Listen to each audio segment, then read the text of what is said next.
Hello everyone, this is the 8th part of chemistry of carbohydrate and today we will discuss about the optical isomerism. Okay तो हम optical isomerism के बारे में जो हमने एक पैराग्राफ यहाँ पर नोट करके रखा है, पहले हम वो पढ़ लेते हैं, फिर इसी को हम एक स्ट्रक्चर के थ्रू या एक डायग्राम के थ्रू समझेंगे. Okay, the presence of asymmetric carbon atom in the compound also confirms the optical activity. When a beam of polarized light is passed through an optical active solution, it may be rotate either to right or to left depending upon the type of optical isomer present. Okay तो अभी से जो पूरा हमने note किया हुआ है या जो अदर पॉइंट्स हमने यहाँ पर लिखे हुए हैं, हम इसे एक सिंपल डायग्राम के थ्रू समझने की कोशिश करते हैं. जैसे कि फर्स्ट लाइन में क्या किया है, कहा है the presence of asymmetric carbon atom in the compound also confirm the optical activity. मतलब शुगर में क्या होता है, एसिमेट्रिक कार्बन एटम प्रेजेंट है, मतलब शुगर में एसिमेट्रिक कार्बन एटम प्रेजेंस होने की वजह से वो सभी क्या है, ऑप्टिकली एक्टिव है.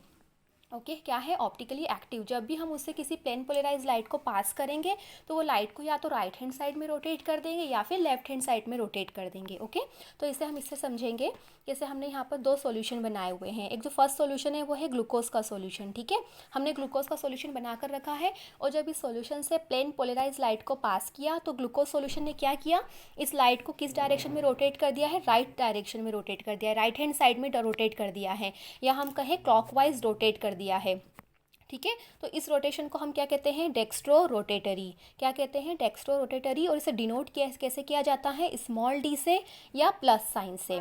ओके तो ग्लूकोज सॉल्यूशन क्या होगा, डेक्स्ट्रो रोटेटरी, जिसे हम प्लस साइन से या स्मॉल डी से डिनोट करेंगे. ओके सेकेंड सॉल्यूशन हमने किसका लिया है, फ्रक्टोज का. ठीक है, तो जब फ्रक्टोज का सॉल्यूशन प्रिपेयर करते हैं और इससे हम प्लेन पोलराइज लाइट को पास करते हैं तो ये लाइट को किस डायरेक्शन में रोटेट कर देता है, लेफ्ट हैंड साइड में, या हम कहें एंटी क्लॉकवाइज डायरेक्शन में ये रोटेट कर देता है. तो इस टाइप के रोटेशन को हम क्या कहते हैं, लीवो रोटेटरी. इस रोटेशन को हम क्या कहते हैं, लीवो रोटेटरी. और इसे हम स्मॉल एल या माइनस साइन से डिनोट करते हैं. स्मॉल एल या माइनस साइन से क्या करते हैं, डिनोट करते हैं. ओके तो ये हमारा हो गया डेक्स्ट्रो रोटेटरी और ये हो गया लीवो रोटेटरी. एक और टर्म आता है जब हम क्या करें, इन दोनों ही का इक्वल अमाउंट लेके सॉल्यूशन बना ले. हमने क्या करा, डेक्स्ट्रो रोटेटरी सॉल्यूशन वाला और लीवो वाला दोनों का ही क्या कर दिया, इक्वल अमाउंट में मिक्सचर बना लिया है. ठीक है, तो ये मिक्सचर क्या करेगा, प्लेन पोलराइज लाइट को क्या करेगा, रोटेट नहीं कर पाएगा, क्योंकि ये वाला सॉल्यूशन क्या हो जाएगा, ऑप्टिकली इनएक्टिव हो जाएगा. ऑप्टिकली इनएक्टिव क्यों हो जाएगा, क्योंकि इसका जो ऑप्टिकल एक्टिविटी थी ग्लूकोज की और जो फ्रक्टोज की ऑप्टिकल एक्टिविटी थी, एक दूसरे को क्या कर देंगे, कैंसिल कर देंगे. ठीक है, तो ये क्या हो जाएगा, सॉल्यूशन हमारा ऑप्टिकली इनएक्टिव हो जाएगा. ठीक, और इस मिक्सचर को हम क्या कहते हैं, डीएल मिक्सचर या रेसेमिक मिक्सचर कहते हैं. और इस प्रोसेस को हम क्या कहते हैं, रेसिमाइजेशन, जहाँ पर हमने क्या किया है, इक्वल अमाउंट में क्या किया है, डी फॉर्म को और एल फॉर्म को, मतलब डेक्स्ट्रो फॉर्म को और लीवो फॉर्म को क्या कर दिया, मिक्स कर दिया. तो ये सॉल्यूशन क्या हो जाएगा, ऑप्टिकली इनएक्टिव. ये प्लेन पोलराइज लाइट को किसी भी डायरेक्शन में रोटेट नहीं करेगा. ठीक है, तो इसे हम क्या कहेंगे, ऑप्टिकली इनएक्टिव सॉल्यूशन या डीएल मिक्सचर या रेसिमिक मिक्सचर. और इस वाले प्रोसेस को हम क्या कहते हैं, रेसिमराइजेशन. ओके तो हमें समझ में आ गया है कि डेक्स्ट्रो फॉर्म या स्मॉल डी फॉर्म क्या होता है, लेवो रोटेटरी फॉर्म या स्मॉल एल फॉर्म क्या होता है. ओके तो इसे हम एक बार और एक स्ट्रक्चर के थ्रू देख लेते हैं.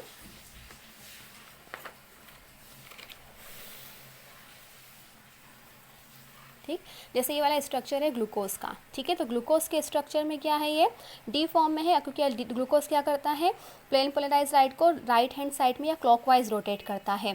और जो फ्रक्टोज का है वो किस फॉर्म में है, स्मॉल एल में, या माइनस के साइन से हमने इसे डिनोट किया है. क्यों, क्योंकि ये किस डायरेक्शन में रोटेट करता है, प्लेन पोलराइज लाइट को लेफ्ट हैंड साइड में रोटेट करता है. ठीक है, बट ये दोनों हैं ही कौन से, कैपिटल डी. ओके क्योंकि कैपिटल डी कैपिटल एल का रिलेशन स्मॉल डी और स्मॉल एल से नहीं है. ठीक है, यहाँ पे स्मॉल डी और स्मॉल एल का रिलेशन किससे, इसकी ऑप्टिकल एक्टिविटी से, कि ये लाइट को किस डायरेक्शन में रोटेट करते हैं. बट कैपिटल डी और कैपिटल एल का हम कहाँ से आइडेंटिफिकेशन करते हैं, सेकेंड लास्ट कार्बन पर OH और H की पोजीशन को देखकर. जैसे ये 6 कार्बन की शुगर है तो सेकेंड लास्ट कार्बन क्या हो गया, 5th.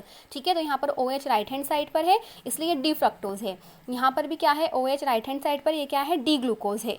अब ये ऑप्टिकली किस टाइप के हैं, ये लाइट को किस डायरेक्शन में रोटेट करते हैं, उसके बेस पर ये स्मॉल डी या प्लस साइन से डिनोट किया जा रहा है और ये स्मॉल एल या माइनस साइन से डिनोट किया जा रहा है. ठीक है। यहाँ पर एक और टर्म आता है म्यूटा रोटेशन, इसे ही हम मल्टी रोटेशन या बाय रोटेशन भी कहते हैं। ठीक है, इसका मतलब क्या होता है कि जब हमने अल्फ़ा ग्लूकोज, अब अल्फ़ा और बीटा फॉर्म हमें क्लियर है, अल्फ़ा और बीटा फॉर्म हमने लास्ट वीडियो में ही डिस्कस किए थे। जब हम अल्फ़ा ग्लूकोज का फ्रेश सॉल्यूशन बनाते हैं तो उसका रोटेशन कितना होता है, प्लस 112.2 डिग्री पर।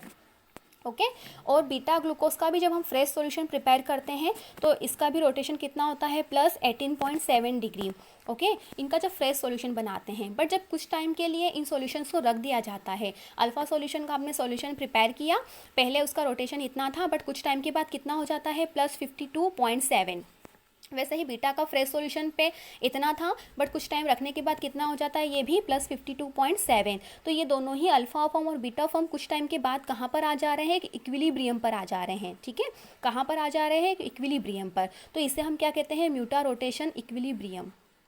ओके क्या कहते हैं हम इसे, म्यूटा रोटेशन इक्विलिब्रियम। और इस प्रोसेस को क्या कहते हैं, म्यूटा रोटेशन, मल्टी रोटेशन या बायो रोटेशन, जहाँ पर कोई भी दो फॉर्म अपने स्टेबल फॉर्म में या हम कहें इक्विलिब्रियम फॉर्म में कन्वर्ट हो जाते हैं। ओके तो इसे हम क्या कहते हैं, म्यूटा रोटेशन, मल्टी रोटेशन या बाय रोटेशन।